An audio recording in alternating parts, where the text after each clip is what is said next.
السلام علیکم ورحمۃ اللہ وبرکاتہ۔ میں میم الف شیخ معاون معلم ضلع پریشد اردو پرائمری و ہائی اسکول تیر ضلع عثمان آباد۔ عزیز طلباء، آج ہم اردو بال بھارتی کی چھٹی جماعت کی کتاب سے سبق نمبر 2 جس کا عنوان ہے حضرت عمر فاروق رضی اللہ عنہ، جس کے مصنف ہیں ڈاکٹر محمد شرف الدین ساحل، اس سبق کی تیسری اور آخری قسط آج ہم آپ کے سامنے پیش کرنے جا رہے ہیں۔ لہٰذا آئیے اگلے پیراگراف کا ہم آپ کے سامنے متن پڑھتے ہیں۔ ایک مرتبہ تاجروں کا قافلہ مسجد نبوی کے باہر آ کر رکا۔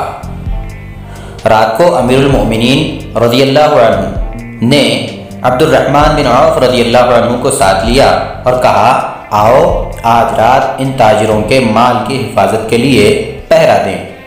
چنانچہ دونوں جلیل القدر صحابہ رضی اللہ عنہم اجمعین نے رات بھر تاجروں کے مال کی حفاظت کی۔ تاجروں کو علم بھی نہ ہوا کہ امیر المؤمنین خود ان کے مال تجارت کی نگرانی کر رہے ہیں۔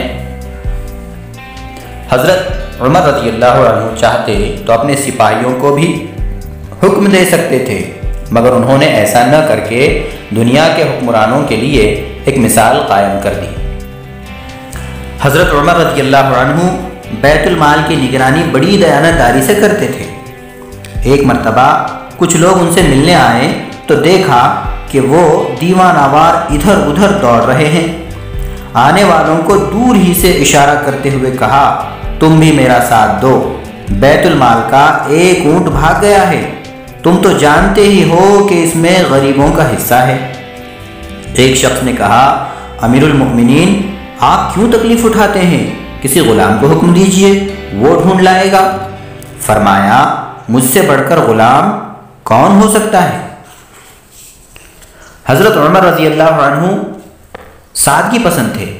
ایک صحابی حضرت انس رضی اللہ عنہ نے کہا ہے کہ اپنی خلافت کے زمانے میں بھی حضرت عمر رضی اللہ عنہ نہایت سادہ زندگی گزارتے تھے۔ ان کے لباس پر کئی پیوند لگے ہوئے ہوتے تھے۔ ایک دفعہ وہ لوگوں کے حالات جاننے اور ان کی ضروریات معلوم کرنے کے لیے شام کے دورے پر گئے۔ ان کا غلام اسلم بھی ان کے ساتھ تھا۔ ان کی آمد کی خبر سن کر لوگ استقبال کے لیے جمع ہو گئے۔ جب وہ وہاں پہنچے تو کوئی پہچان نہ سکا کہ آنے والے دو مسافروں میں خلیفہ کون ہے۔ اسلم نے جب اشارہ کیا تو لوگ انہیں پہچان سکے۔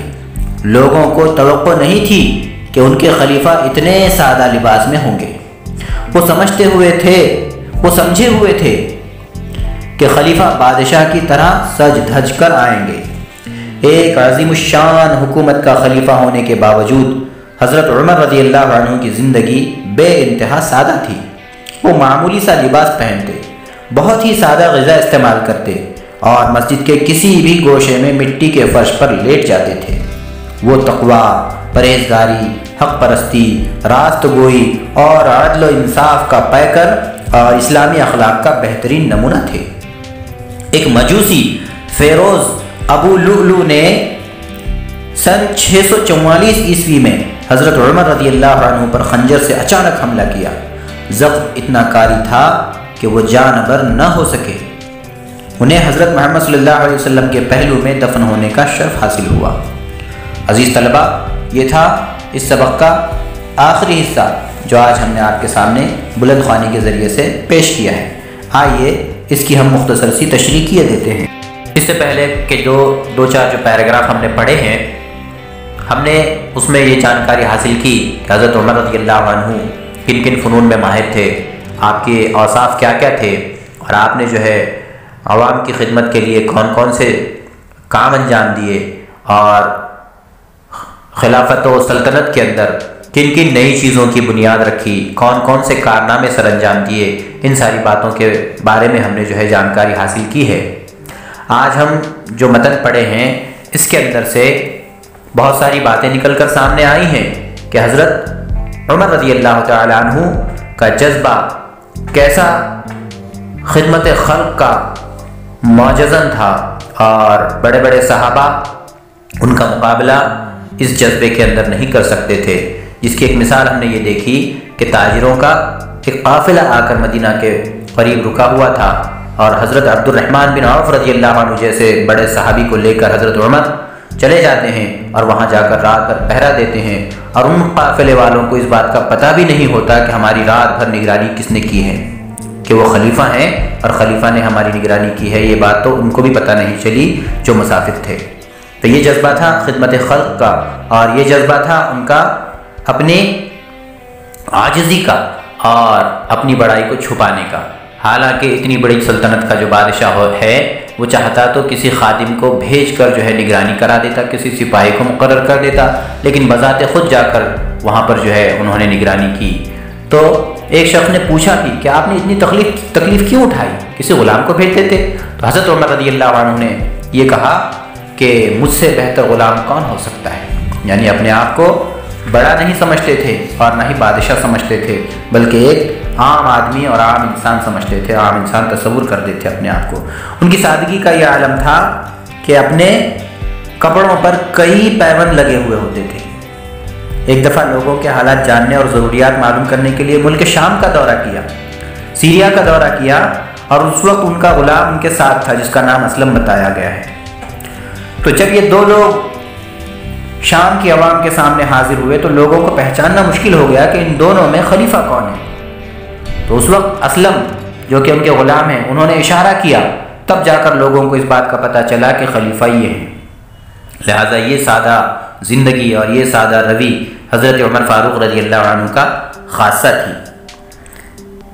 اس کے بعد یہ بات بتائی گئی کہ ان کی زندگی بھی سادہ تھی، ان کا لباس بھی سادہ تھا اور ان کی غذا بھی سادہ تھی، اور یہ جو ہے کھلے فرش پر مسجد نبوی کے اندر جو ہے پڑے رہتے تھے، لیٹ جاتے تھے، نہ ان کا کوئی اہتمام ہوتا تھا، نہ ان کے کوئی رکھ رکھاؤ کا کوئی نظم ہوتا تھا، نہ ان کے ساتھ کوئی باڈی گارڈ ہوتے تھے، اور نہ ہی کوئی فوج کا جتھا یا فوج کی ٹکڑی ہوتی تھی، بلکہ یہ تنہے تنہا کہیں بھی نکل جاتے اور عام آدمی کی سی شکل و شباہت اور صورت، اور ان کی زندگی ایک دم عام آدمی کی سی تھی۔ لہٰذا یہ سادگی حضرت عمر رضی اللہ عنہ نے اپنی زندگی میں اپنائی ہوئی تھی۔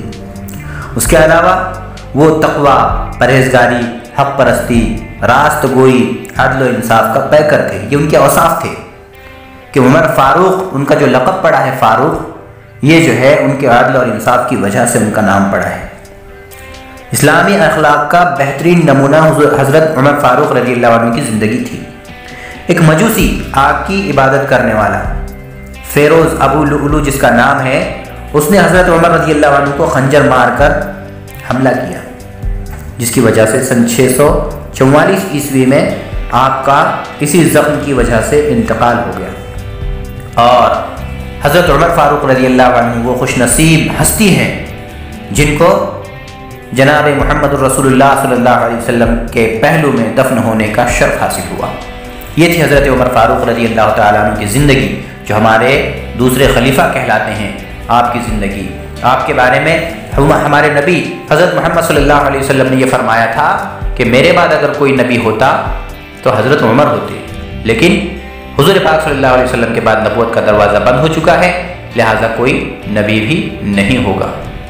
اللہ تبارک و تعالیٰ نے کئی فیصلے قرآن کے اندر ایسے اتارے ہیں جو کہ حضرت عمر فاروق رضی اللہ تعالیٰ عنہ کی مرضی و منشا تھی، لہٰذا حضرت عمر فاروق رضی اللہ تعالیٰ عنہ کی زندگی بڑی ہی جلیل القدر زندگی تھی۔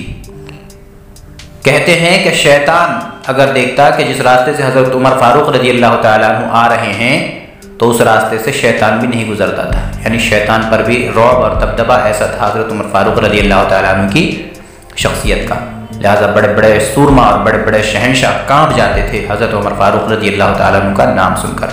ایسے خلیفہ ہمارے اسلاف میں نبی پاک صلی اللہ علیہ وسلم کی امت میں اللہ تبارک و تعالیٰ نے ہمیں عطا کیے، لہٰذا اس امت کو بڑا ہی خوش نصیبی والا شرف حاصل ہے۔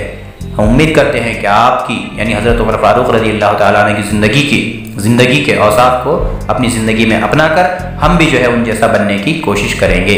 لہٰذا آج عزیز طلباء ہم نے اس سبق کو مکمل طور سے جو ہے پڑھ لیا ہے، امید کی جاتی ہے کہ پورا کا پورا جو ہے آپ کے ذہن میں یہ بات بیٹھ گئی ہوگی کہ حضرت عمر کے اخلاق کیسے تھے، عادات کیسے تھے، اوصاف کیسے تھے، ان کی زندگی کیسی تھی۔ لہٰذا طلباء سے امید کی جاتی ہے کہ وہ معنی و اشارات کو ذہن نشین کر لیں گے اور دی گئی مشق کو پوری حل کریں گے۔ لہٰذا اس امید کے ساتھ آج آپ سے وداع لیتے ہیں، پھر کسی ویڈیو میں ملاقات ہوگی، تب تک کے لیے اللہ حافظ۔ السلام علیکم ورحمۃ اللہ وبرکاتہ۔